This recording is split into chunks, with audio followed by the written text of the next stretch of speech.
Hi, everybody, and welcome on into another episode of Eye on the Eagles, your all-access pass to all things Avila Athletics. I'm Sports Information Director Tim Hackett. It is our Nationals recap episode. We've got the head coaches from both cheer and dance after a successful run through Nationals in Florida about 10 days ago. So our first guest on this Nationals review show is head cheer coach Julia Kramm. Welcome to the show, Coach. Thanks for having me back. And congratulations first and foremost. If you haven't heard by now, the Avila cheer team had a stellar weekend in Daytona Beach about 10 days ago. So I guess, Coach, my first question for you is, how are you feeling now that it's all officially in the rearview mirror?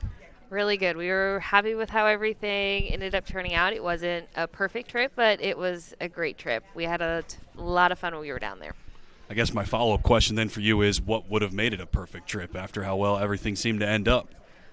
Probably two perfect performances. They weren't perfect, but they were still good, and we were still proud of what we did. So a second-place finish in that field with everything going on, everything leading up to it, which we will talk about, and then everything that, I look, the second-place finish face value is great, but then you add everything else into it, and it was a wholly impressive performance by you and your team, I feel. Yes, it was. We were just excited kind of going into. We really didn't have any expectations. We weren't putting a lot of pressure on, placing getting a certain place, but we just wanted to go down there and do our best, and then be proud of what we did, and the girls certainly did that. So, getting second was just kind of the cherry on top of all of it, but day one, we kind of went in. We definitely had some nerves. The girls were really nervous. But again, we have a young team. None of them have ever competed here before, so they really didn't know what to expect. And unfortunately for us, we went after one of the top teams in the entire competition. So just kind of the environment, I think, was a little intimidating to them. But we had a good performance, but had some mistakes, had a couple stunt falls. So we knew kind of going into day two that we had some work to do, some ground to make up. And then day two, our performance wasn't entirely perfect, but it was a lot better. So we were really, really happy with that. So we knew kind of, after that performance, the scores were really close between second and fourth place coming out of prelims. So we knew that if we just did better than we did day one, that we could do really well in our division. And they did the job. Sure did. The recovery, I guess, the change from day one of competition to day two was noticeable even to us, but I'm sure it was even more striking to you guys who watched it and lived it.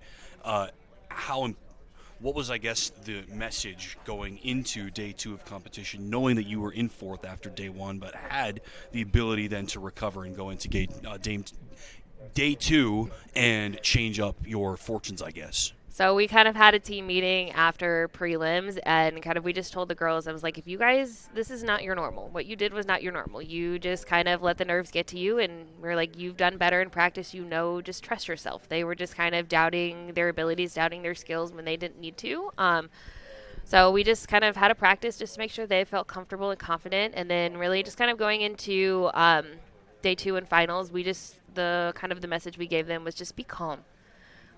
They kind of got a little frantic day one, and I think that led to a lot of their mistakes. So we just really kept everything calm. So kind of prior to warm-ups, we just kind of let everybody just be calm. We kind of found a quiet corner away from the noise that they could just kind of relax. In warm-ups, we just kept everything really calm. Just, again, letting them make sure that they know that they can do their normal and not try to do extra with the nerves and kind of overperform. It was a big thing. So just kept everything calm, and then they really had a calm performance and just making sure that they're having fun with it, because I think, again, they just let the stress get to them and didn't enjoy the performance as much as they should, and I think that really showed in day two they just did better because they were just more relaxed and more confident and had a lot more fun. I think it kind of makes sense, though, because like you just hinted at already, this was their first time on a competition stage, and to be at a national competition, a stage as big as that one was, both literally and metaphorically, it's not easy. So I'm sure for a lot of other teams that were in that same situation, you're going to have some nerves, you're going to have some lack of execution, you're going to have just some noise that you aren't used to dealing with, and then you have the opportunity with the way that the competition is set up to get through that on your first day, on your prelim day, and then go back out there and hit it again on finals. Hopefully that you're now more accustomed, I guess, to your surroundings and the circumstances. So I think to an extent it's almost fair enough to expect that there would be some of those jitters, I guess, going into your first real competition, their first real competition, for most of them first ever. Yeah. That definitely played a part. We kind of expected it as coaches. We were like, it wasn't out of the question because, again, at Showcase, we kind of saw the same kind of mistakes that we saw in prelims. So we weren't necessarily surprised, but they were definitely disappointed in their performance. But, again, we just told them, was like, just do what you know how to do. Be confident. You've practiced this enough. You've hit it so many times that those stunt falls were just a fluke. And that's okay. The goal was just, again, to do better. You have an opportunity. That's what finals are for. It's worth more of your score, so it's okay. We'd rather have the mistakes happen in prelims than in finals. So it just helped that they know that, okay, this is what we've done. It already happened. This is probably the worst that could happen. Is just go out there and just do our best and don't hold back. And they did good. They increased their score by about 2 points between day 1 and day 2, so that's all we as coaches could ask for. That was, I guess, my next question. You kind of hit on some of it already. Is you and I have talked a little bit about it. We talked a little bit about it when we had you on the show 2 weeks ago. But then you and I were also talking, during the run of the competition, the way that your competition is structured compared to, let's say, dance. We'll have Coach Freeman on here in a little bit. Is that prelims and finals are weighted differently. So it literally does matter more what you do in finals, for better or for worse. So that actually was set up to your favor because you did do better in finals than you did in prelims. And since those scores are weighted more heavily, that lent itself towards your team having a better placement. So I'm sure that you guys certainly obviously knew that going in. Did the athletes also know that going in, and did that inform how you attacked any part of the day, and especially did it inform how you approached your finals day?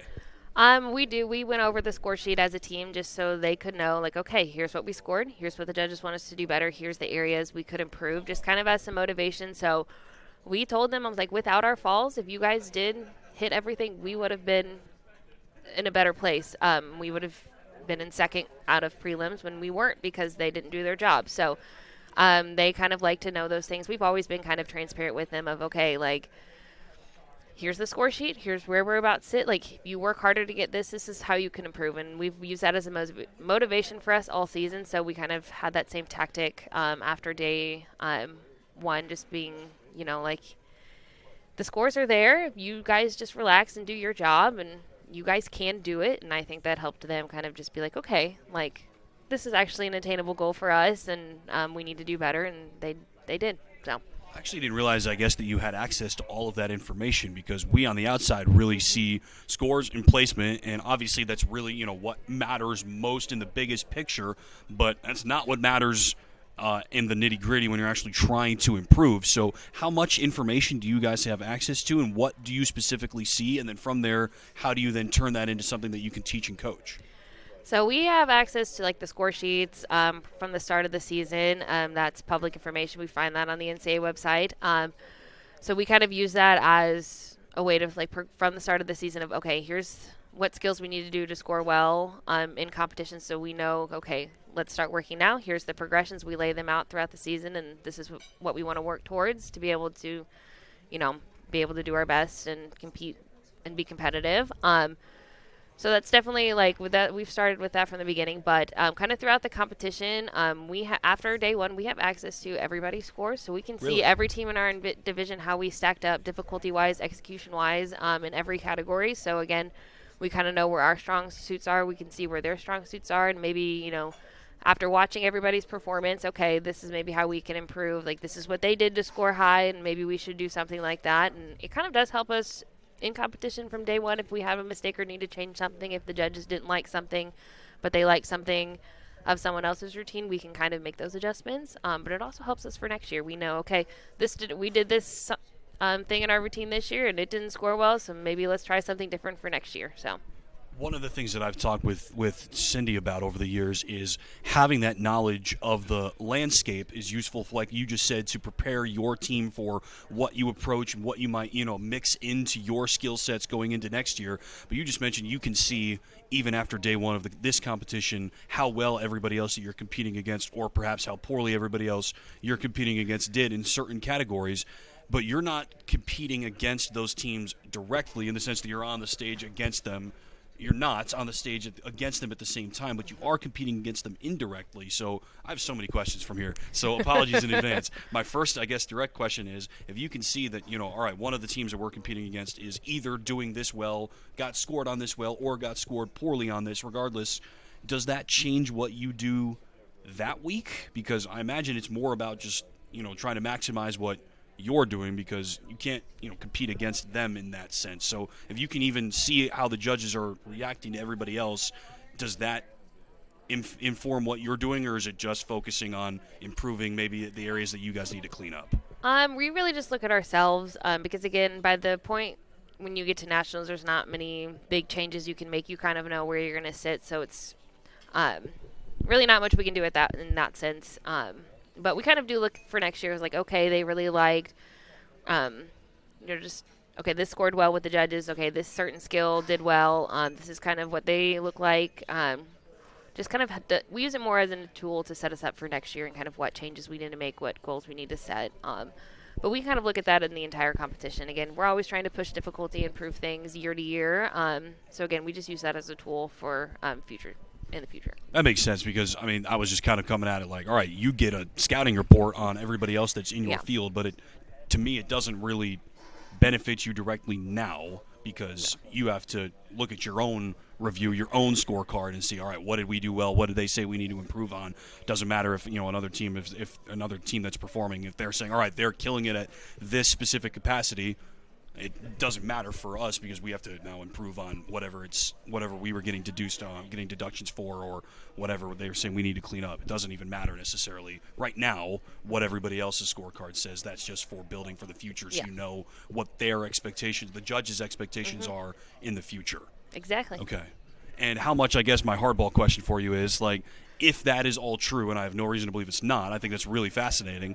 I mean, are we sure that is going to be the case in the future? If that makes sense, like, you could say, like, all right, I'm going to deduce all of this based on what I'm reading from all these scorecards and prepare myself for next year and the year after and so on. But I mean, that could all in theory change, because you got different judges and all that stuff in next year. Yes. So they make changes to the score sheet about every year. About the beginning of the season, they'll release something new. So it's always kind of just a game of, okay, year to year, what are they going to like? What are they not going to like? What's going to score high? What's not? But so yeah, it's always a gamble. You really never know. But the majority of it, the big things like difficulty wise, that pretty much stays consistent. It's just trying to figure out, okay, what style do they that consistently scores well, and you can kind of look back year to year, a couple years and kind of see that consistency. So the order of finish from prelims dictates the order of competition in finals, correct? Yes. So you guys finished fourth on day one, so that means you competed first on day two. Yes, which honestly I think that was a good thing for us.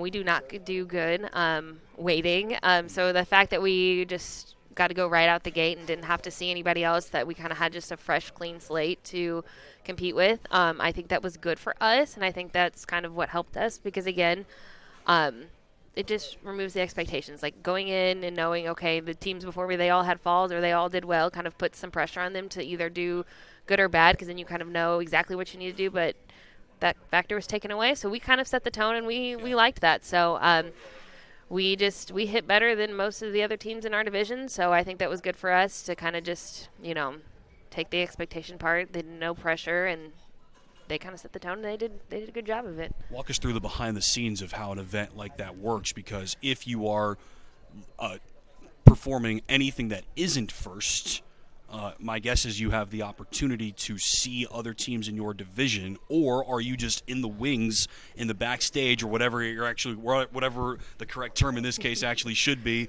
while everybody in your division is getting ready to go either before or after you? So, I mean, there were scores of teams that were competing across all different types of divisions, co-ed, Division I, et cetera, so on and so forth. It's awesome, and I'll ask you about this later, to see what those teams are doing, but at the immediate level, what they're doing doesn't affect your placement, because you're not competing in the same sphere. So if you're watching them compete and either do well or not, doesn't matter, because you're not competing against them. Do you get the opportunity to see the other teams that you are competing against, or are you guys waiting in a specific place to go out and compete and perform, so you're not actually able to see what they're doing? Yeah, so since we were first in our division, we got to watch those performances since we were already done. Okay. But if those in the later division, we wait backstage and you don't get to see them, but you can still hear the crowd, and you kind of know, you get to see them right after the teams right after they walk off, so you kind of know, well, if they did good or bad, or kind of the energy. It shouldn't make a difference, but it does make a difference. So competing after a team that didn't do well, you can kind of feel that energy and kind of just again, you're waiting backstage and you can't see it, but you can hear it, and that kind of does play a factor in the nerves. I think that's, again, kind of why day one was a little weird, because the team we went after did not have their best performance. So I think they got to kind of just hear that, and that made them nervous and kind of made the doubt factor. But again, I think that's why day two was great, because we had one team before us, and they did great. And then that kind of energy, they were all excited coming off, so that made our girls just confident. Again, boosting the confidence that they can do well as well. So.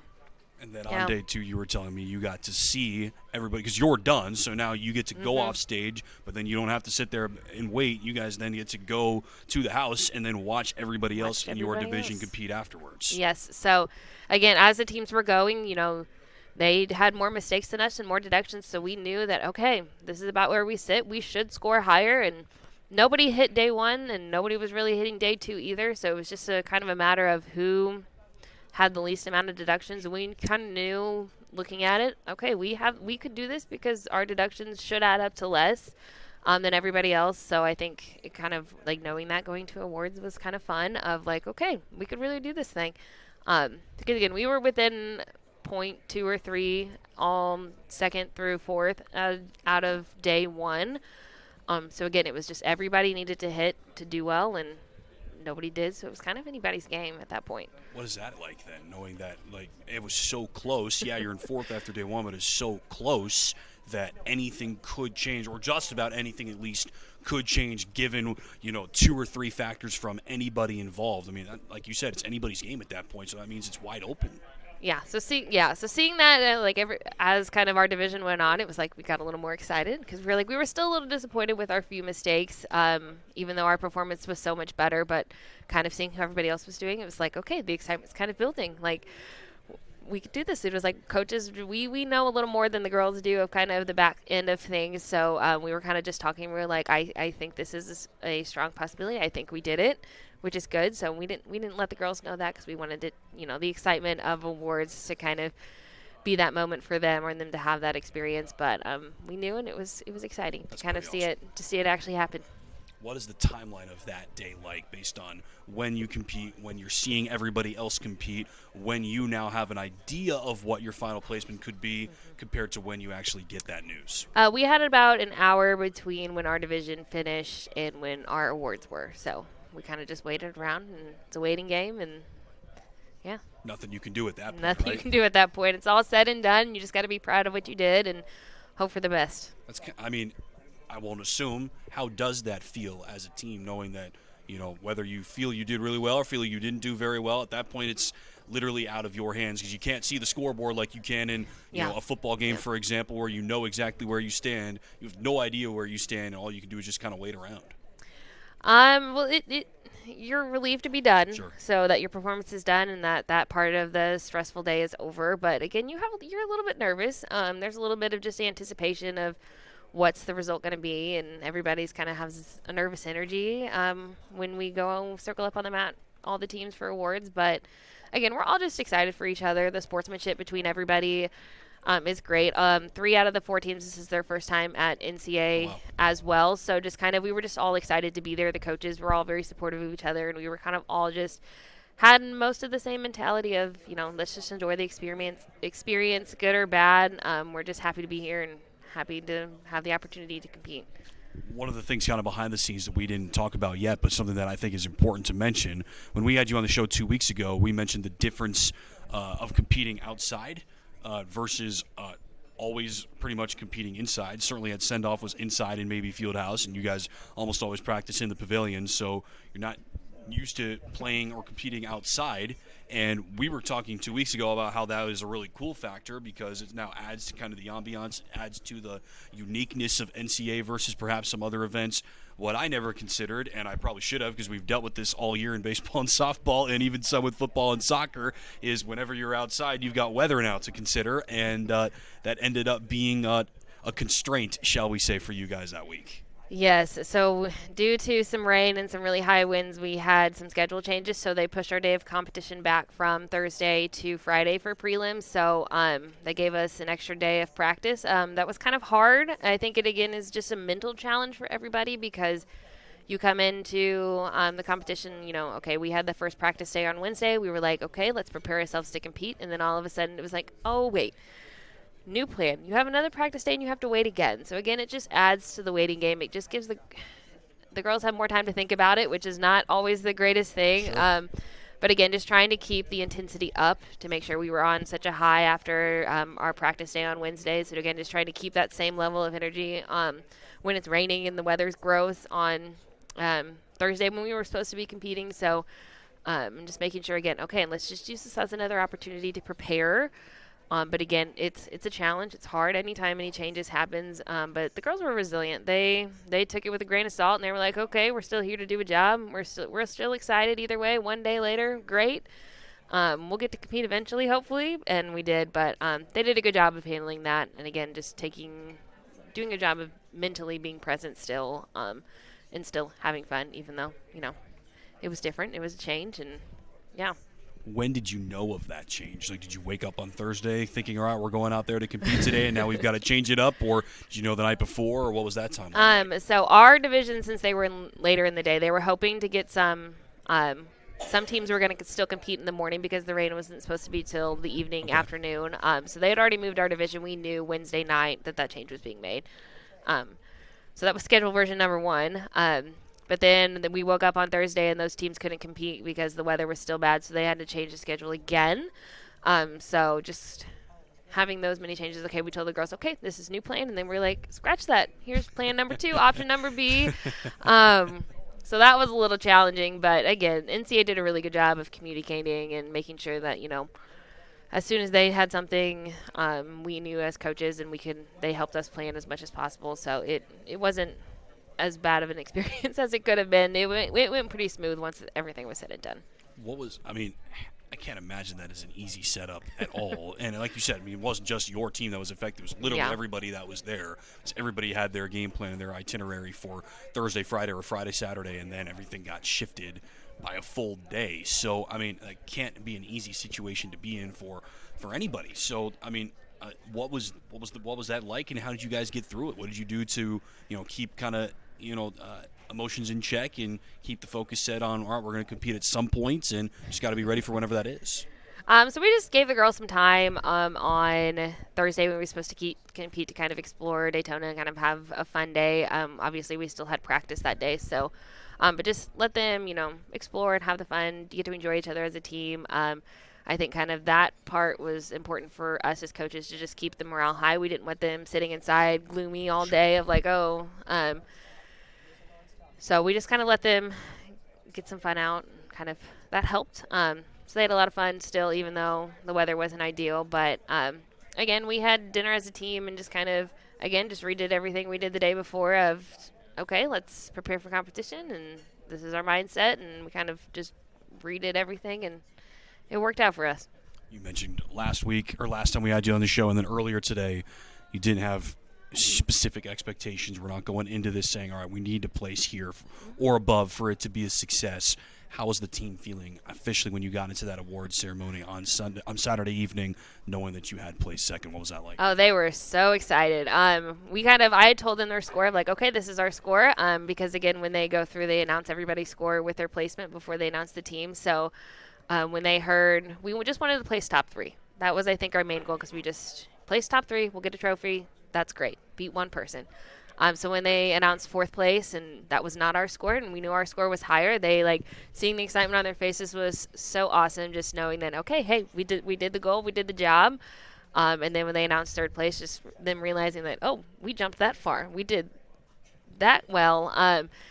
It was fun. It's fun to watch that. It's just a very rewarding moment as a coach, and I think the athletes kind of feel that too of, okay, hey, all the hard work all season, all the work we've put in, it kind of comes to this moment, and you get rewarded for everything you've done, and it was good. It was a really good feeling. That's awesome. That even warms me just kind of hearing about that.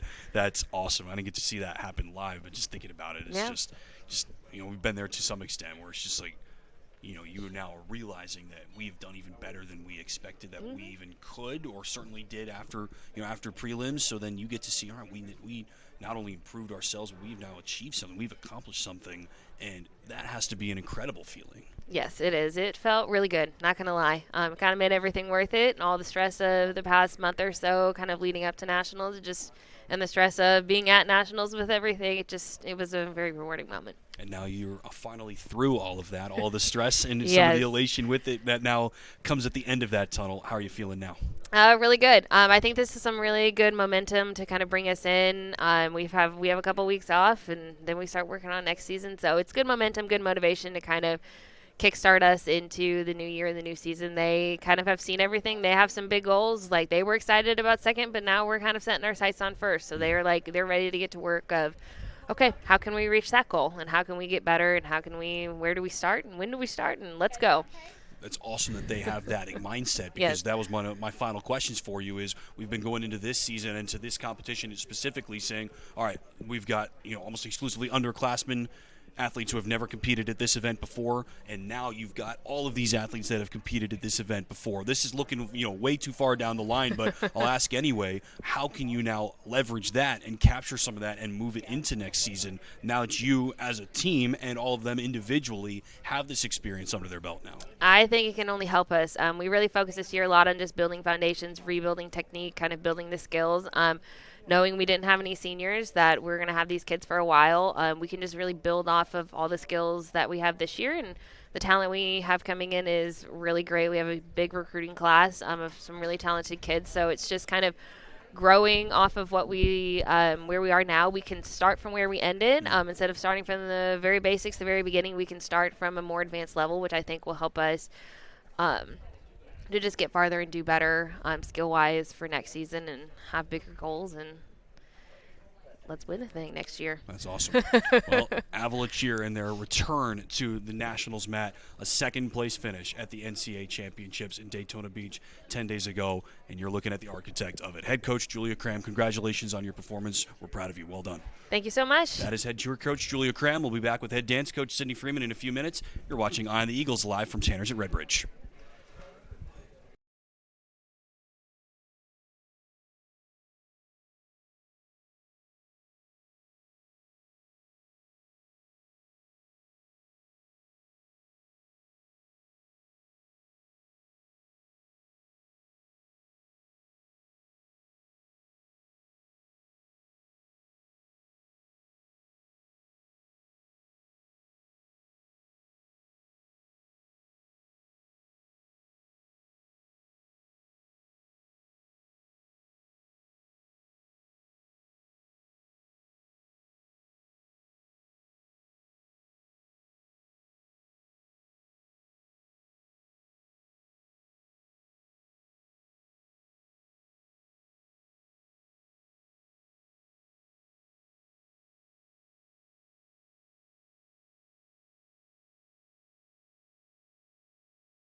Welcome back to this episode of Eye on the Eagles, your all-access pass to all things Avila Athletics. We're live from Tanner's at Redbridge, just off the Avila University campus. Tim Hackett now joined by head dance coach Cindy Freeman. Welcome to the show, Coach. Thank you. And welcome home from Florida after your team had, once again, a very, very successful trip to DTU Nationals. Congratulations are in order. Third straight season with a DTU National Championship under your collective belts. Congratulations, first of all. How does it feel?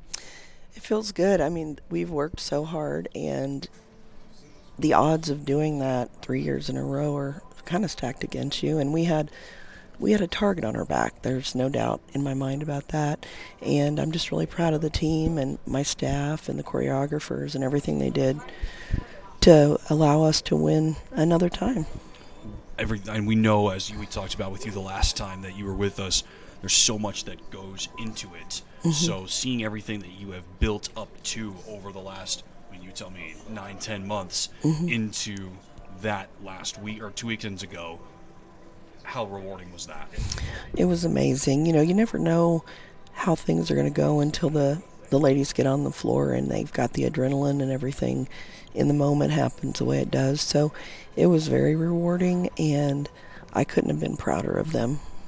I think this is just me, kind of my reaction to watching the first round on Friday, and no insult intended to, the previous edition of this event, but I felt, I get to see you guys a little bit every year, and then obviously I get to watch you guys at send-off, so I have an idea of, we know how talented you guys are, but we get to finally see that, put in place in front of us, and then, we walk away from those events thinking like, fine, these guys look pretty darn good. I know there's always things that you guys, pick up on to, fine-tune and things like that, but we walk away typically from that, Sunday event thinking, all right, these guys are looking pretty good. Mm-hmm. And then, we see you guys on the actual floor at DTU thinking, all right, these guys look pretty good. Mm-hmm. I will say that I think for the first time since you guys have been there, I was watching some other routines on that Friday and thinking, all right, those guys look pretty good as well. Mm-hmm. So, yeah, for sure. I was feeling pretty confident, especially last year, knowing what you guys did 2 years ago. I was watching last year thinking like, right, you guys got this in the bag. Like, you guys are heads and tails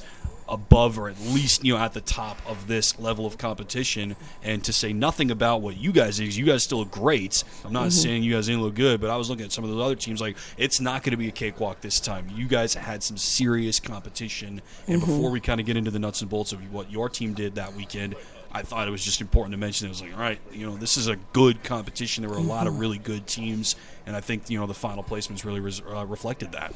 I agree.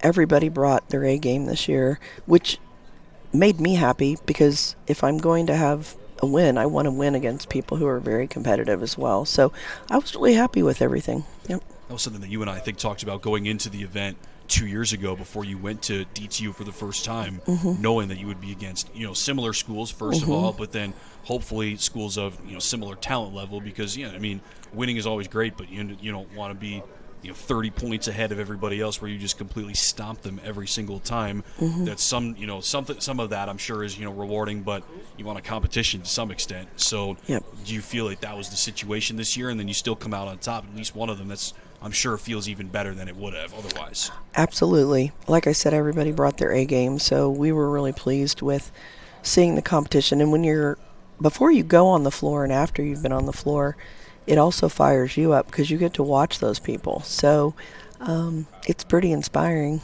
So one of the questions I asked Julia a minute ago, I'll ask you as well. What is like the timeline of those competition days like? You get to see other teams perform, or are you in the wings or literally backstage while those teams are out there and you don't get to see what they're doing to stack yourselves up or just to be part of the situation? My question is do you get to see everybody that you are competing against to see what they are capable of as well? Sometimes you do. It just depends on where you draw in the order.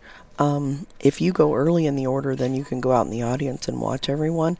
If you draw late in the order, which is actually what you want to happen, then you might be backstage and not get to see them unless you can kind of see through the wings a little bit and see what's going on. So it just depends. Okay. And does that help or hurt?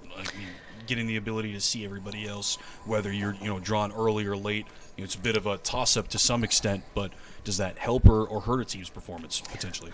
I think it depends on the team, and this team being able to watch the competition would have helped them anytime we saw it because it just fired them up. So it was a good thing for this team. Let's go into the nitty gritty here, because at the end of the day, literally at the end of the day on Saturday, 2 weekends ago, you would learn that you were second place hip hop, first place jazz. So 3 straight years with a DTU jazz first place finish. Let's talk that one first. That, like I said, I was watching all the other, first round competitions and thinking, all right, well, these teams are also looking pretty good. But I watched yours and thought, I mean, it was going to be hard to top that. Thank you. That ended up being the case. Again, I don't know what I'm talking about. I'm no judge. I don't know what any of the critiques or the bullet points might have been, but I'm watching that just, and again, because I had the ability to watch every other team because I wasn't backstage, looking at after you guys went off the floor, I'm like, it's going to be hard to beat, and I imagine that's probably how you guys felt as well. Yeah, we were really happy with it. I mean, we were happy with semis as well, but we knew that they could have brought a little more, I guess, emotion to it because it is an emotional song. And so that's one of the things we talked about. We listened to, on Friday night, we listened to all the judges' critiques. What they do is they do audio critiques. Really? So they're talking as you're dancing because you can hear the music, so you know exactly what they're talking about. So we were in our room, in the coach's room, late on Friday night listening to critiques and listen to what they had to say, and a lot of it was that. They said, your dance is beautiful, you ladies are wonderful, your technique's good. We just need to see you bring in the emotion and the whatever the energy is of that storyline, And so they did that on Saturday and just nailed it. I mean, you always have a few little mistakes sometimes, but that's just life, so... Yeah. I didn't realize that was part of the evaluation process, I guess, because I've seen, some of the score sheets, especially, from cheer over the years, but I didn't know that there was, an audio component to it so that you can literally hear, it's like a play-by-play because they are reacting to it live. Absolutely. That's really interesting. It really is, and it's funny to listen to the judges, too, because some of the things they say, it'll crack you up. Because Can't imagine. It's different than a written critique, And one of the judges was really funny because she kept going, "Don't you make me mad? Don't you make me mad?" Like if we did something she didn't like. It was really funny to hear it. I'll have to let you listen to it, but they were pretty awesome. And Kinda scared. Yeah, on that particular routine, every time the opening happened, there's like a ripple. It's real pretty. It just kind of folds out. And they'd go, ooh, oh, we love the way that looked. It was really funny because every judge kind of had the same reaction to it. So that was a good compliment for the choreographer. So Yeah, universal acclaim has to feel pretty sure. good, right? Yeah, yep. It was fun to listen to him. Yep. Let's talk hip-hop a little bit then as well, because we knew that this was a really, really good field, as you and I talked about when we had you on the show a couple of weeks ago. And like I said, I mean, I was watching some of these other teams. I'm like, all right, yeah, that looked pretty good. I was, knowing, based largely on our conversation previously, who to look for. So I don't know anything past that. I know some names and some results and things like that, but past that, we don't have a scouting report on my level as we do for maybe another sport. But, ready to watch other teams, ready to watch St. Ambrose, ready to watch you guys for sure, obviously. Right, yep. And looking at them like, all right, yeah, these were, for me, I was like, all right, there's nothing to really separate a lot of these teams. You guys all approached it very differently. Right. Same idea, obviously, same genre, but completely different interpretations of what hip hop is. We were watching with a couple people like, I guess that song qualifies as hip hop. Sure, why For not? sure, yeah. So what was that? What was that side of things like? It was great. I mean, hip hop is kind of different than the other division because when you're doing hip hop is technical, but in a different way than the other division. So on the other division, you're being scored, if you hit a turn, if you do your leaps, if you point your toes, if you'll get points taken off if you're not doing those things. In hip hop, it's the same way, but usually it's just if you don't hit your tricks. But when you're looking and evaluating the choreography, everybody's choreography is different. So I feel like in hip hop, judging in general is a little bit of an opinion, but I think it's more so an opinion in hip hop. That's just my opinion, Really? But my opinion, yeah. So it's really that different even between the two fields. That's really interesting. I think so, and I've judged for a long time, so yeah, I think so. I mean, your conclusion then carries a lot of weight to it because I know that you judge different types of dance as well, Yeah. right? So obviously these are two different types of dance. You're the same team, but you're competing two different things. Yeah. So we're at the same location, but they are two different performances. I mean, Well, and on the flip side, and I told my team this, because we were behind in hip-hop after semis. We were ahead in jazz. And I said, there's been years when I didn't agree with the way things finished.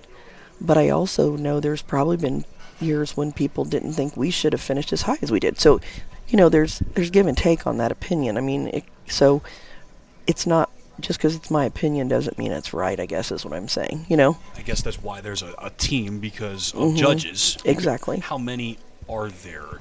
Do you know? Now that you asked me that, I'm not sure. Typically there was probably about 8, so I'm guessing there were probably 8, yeah. I think I just remember some of the things that we've been a part of. I think there's 7 or 9, I guess. So it's you can't have a split jury or whatever. Or they drop a score. I don't even know makes sense. this year how they did it. Sometimes they'll drop a high and a low, or a high, or it just depends. So makes the math a little bit more complicated in that sense. Yep. Better them than me in that sense, because I'm already thinking I'm kind of lost. But there have been ties before. There have been, in terms of total points. Yes, because mathematically that's almost impossible. Yeah, because they do, and it didn't happen. I haven't seen it happen here, but I've seen it happen at the competition I went to the last time. And then what they do is they fall, or at the time, they would see how they were ranked by the judges, and whoever was ranked higher the most times would be the one that won. So this is like boxing or something. This is very interesting. Yeah, you literally have a split decision in that sense. Yeah, for sure. Okay, well, like I said, better than me, because I have no idea how any of that would work. Right. What was the day on Saturday like? Because you heard from Coach Kramm a minute ago.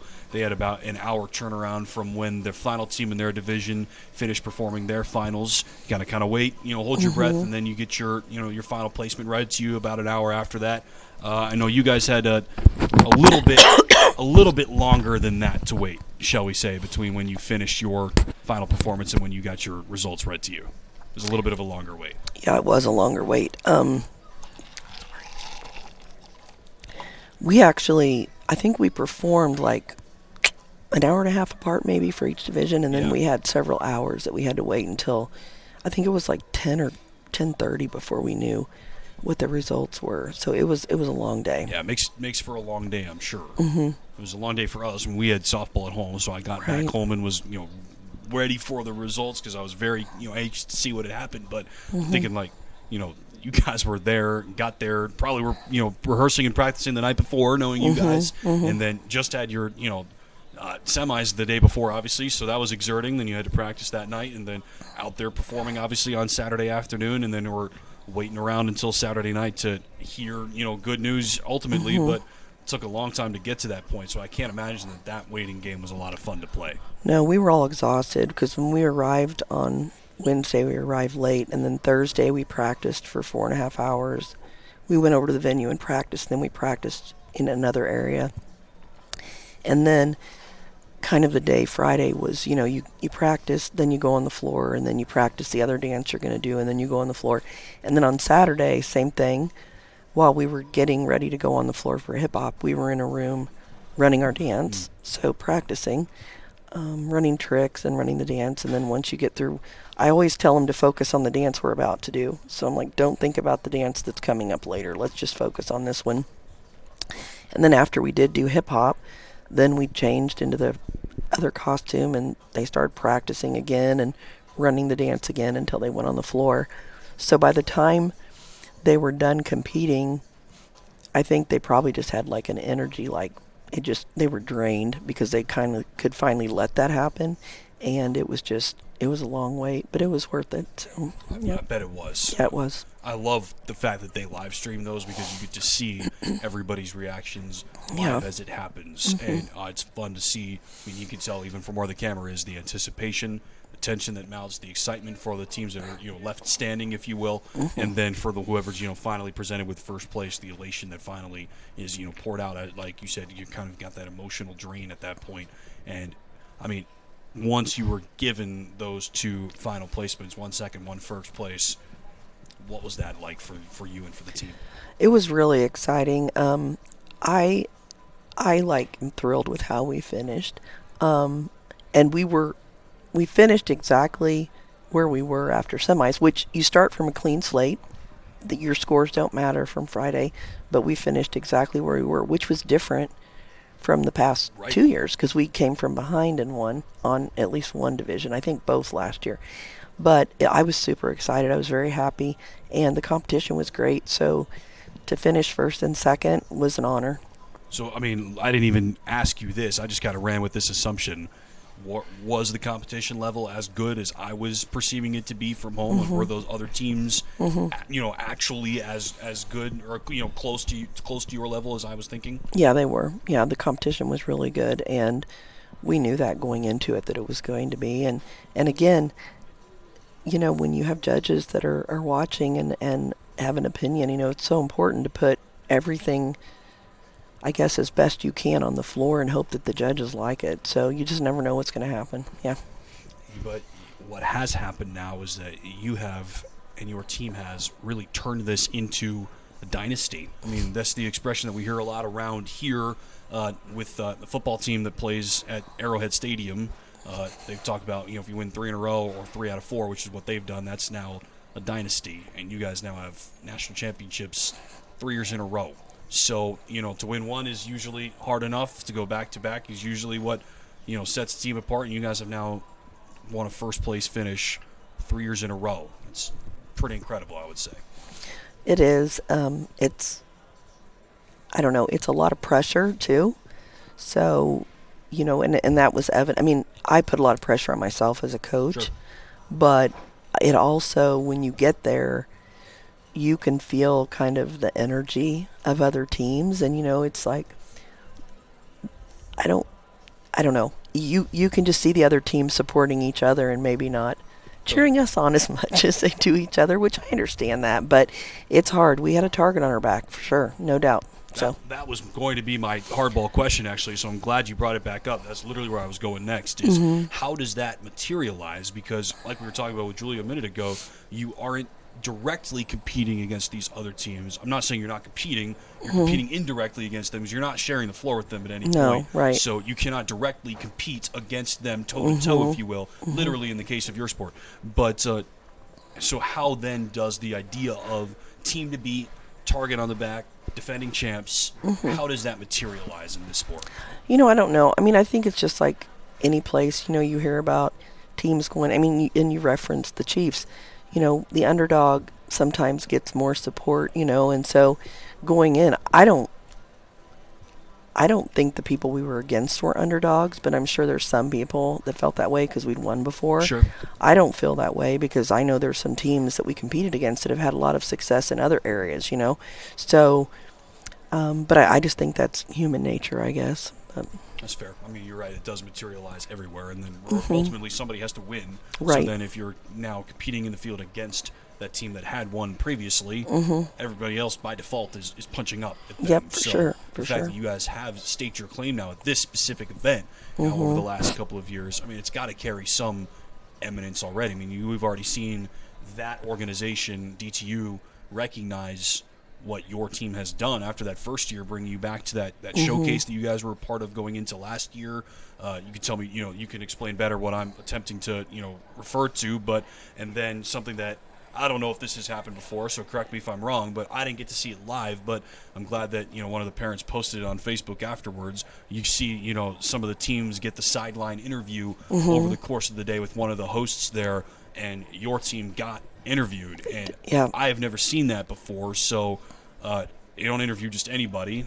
They're only interviewing people that did well or have done well in the past, or they expect are going to continue to do well. They're not just going to, or somebody that does something special, or maybe a debut team or something like that. Right. So they're not just going to pick a run-of-the-mill team. They pick teams that have some sort of obvious storyline, and DTU knows who you are at this point. So they picked, let's pick Avila to interview because this team has won a lot here, and they're probably going to win again. So that was a pretty cool thing as well. It was really cool, and the only other time my team has been interviewed was in 2005 when we won a national championship then, and so it was exciting for the girls on the team. And Olivia, one of our captains, was the one interviewed, and so she was the only one that wanted to do it. I had another senior, Kinsey, that said no, and my other captain, Ashley, said no, let Olivia do it. And Olivia also got pulled aside during one of our practices to get interviewed. So they also did a highlight video at the end right before the awards started, and Olivia's in that video as well. So it was really fun to see the kids get the recognition. And yeah, we were so proud of him. I couldn't hear it. I was backstage right in front of them, and because of all the feedback, I could not even hear what they were saying. But one of the moms did get it, so I got to listen to it on the playback. So that's awesome. That is, I mean, good for her, and yeah, that's awesome for you guys. Right, it was fun. Like I said, I mean, they interview a lot of teams. That's true. And there was a number that just went on just by in the span of 2 hours that I was watching the event on Friday. So that's true. But again, those teams that they are interviewing are not just random team that's there. They all have a storyline or some sort of headline reason to be interviewed, and that makes it pretty cool. It was really exciting. Yep. We also on the live stream, you get to see everybody who's, well, not everybody who's in the crowd, but everybody that is immediately in front of the stage, and that is a difference compared to watching the cheer event, for example, where you can see the front of the house, as we call it, everybody that's right in front of the stage. But those could be anybody at the NCAA event, anybody who got those seats, if you will, somehow. I don't know how you got those seats, because those are pretty sick. But anybody who's right behind the stage at your event, or literally right next to you, those were all VIP guests, people that were there for a reason.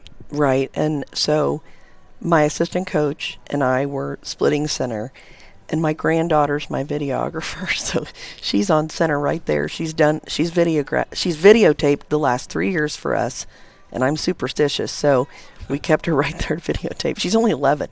She took all of our photos and all of our videos at nationals. And then I had my choreographers were in the box, the coach's box with us. And then at prelims, Coach C and Sean, our strength and conditioning coach and athletic director, were sitting outside of the coach's box. And I turned and looked at him and I said, you guys need to get in the box with us so you can really see the girls and the girls can see you. And so they were also in the coaching box with us. They were sitting right behind me, myself and Catherine. And then the parents are in the front outside of the coach's box. So it's pretty exciting to be right there in the front. Yep. That's by design, obviously, on DTU's part, to get all of those people front and center. Right. Yep. That does make a difference, I guess, to people that are on the stage. They can hear our screaming. We tell them not to look at us because the judges are up high, and we don't want them looking down at the ground. So we say, you listen to us, but don't look at us.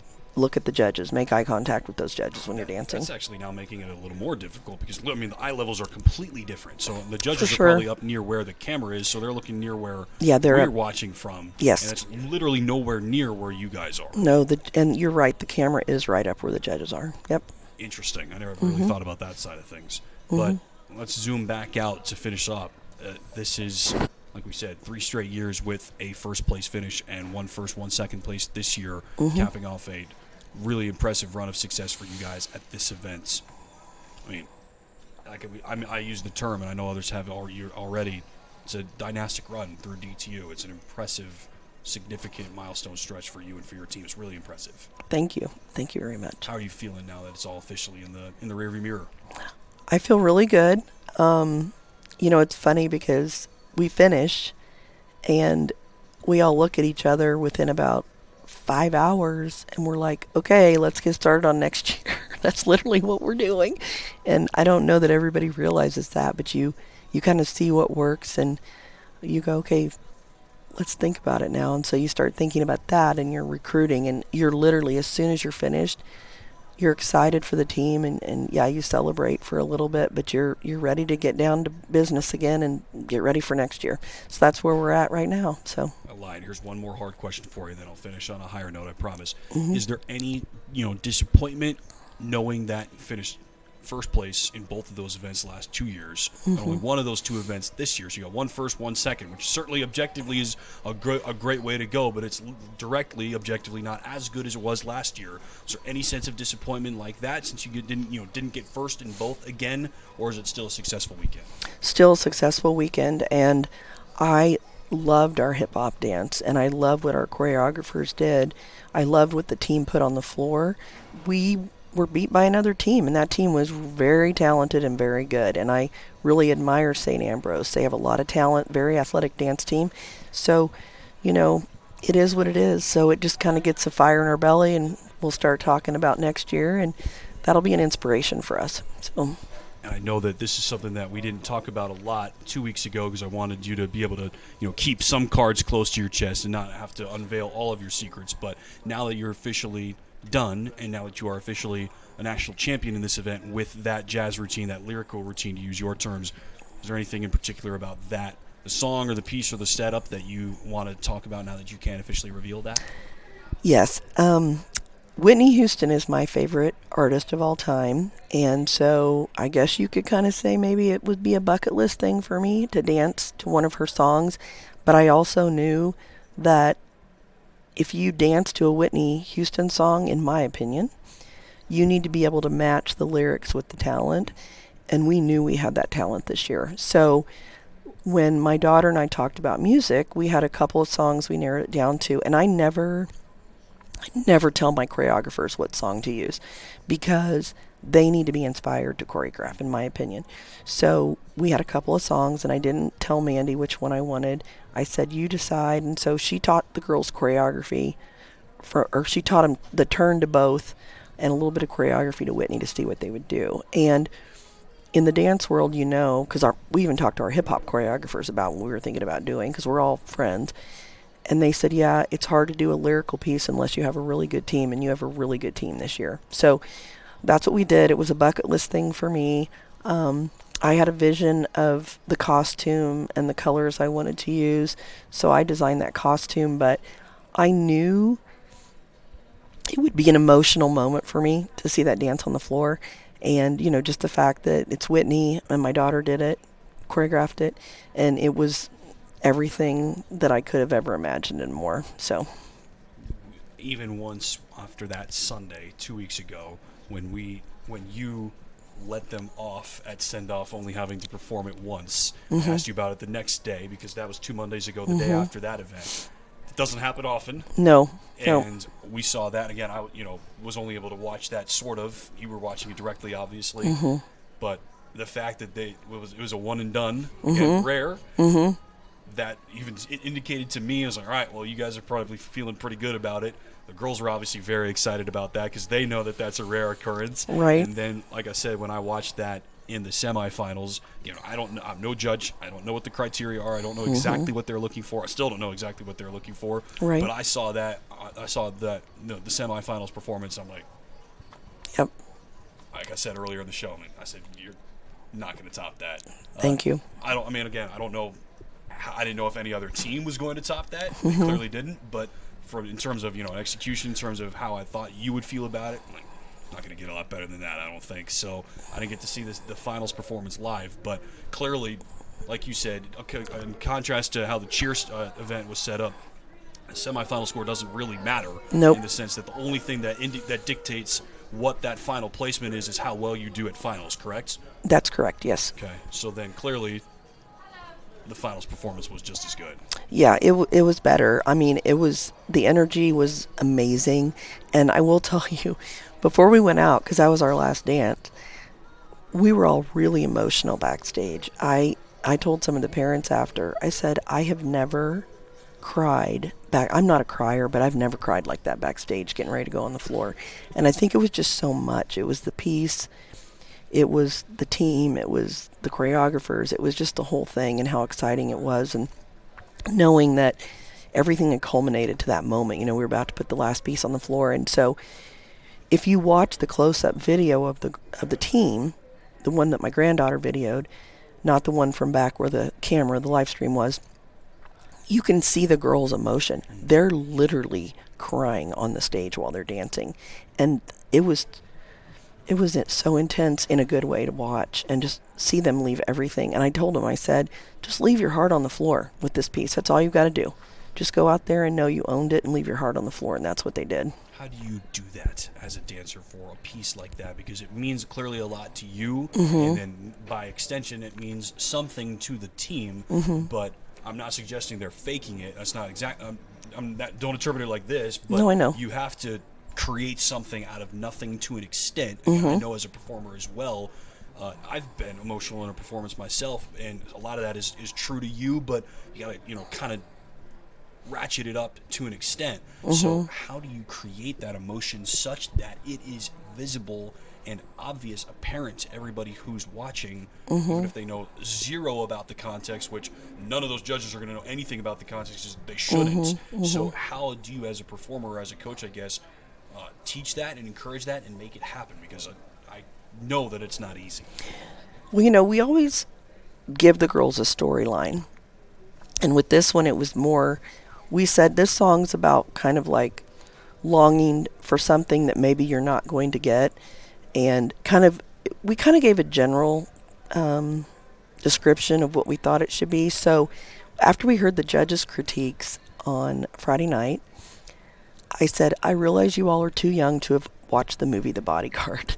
So I'm going to give... Yeah, I'm going to give you a little overview about what that movie's about, and maybe this will help you. Because they were saying, a lot of the judges' comments were, you need to emote more on the floor. We need to see the energy come from your faces and your bodies, and not just dance it, because you're dancing beautifully, they said, but we want to see that little extra piece. And so I gave them a brief synopsis of the movie and told them what it was about. And, I said, I don't want to ruin it for anybody. Are any of you going to watch the movie? And they said no. So I said, okay, I'm going to tell you what it's about. And afterwards they go, oh, we get it now, and I'm like, okay, there you go. Just go put it on the floor. And so I think it helped. They're all too young. They'd never watched that movie. So. Well, clearly it worked. Yeah, it worked.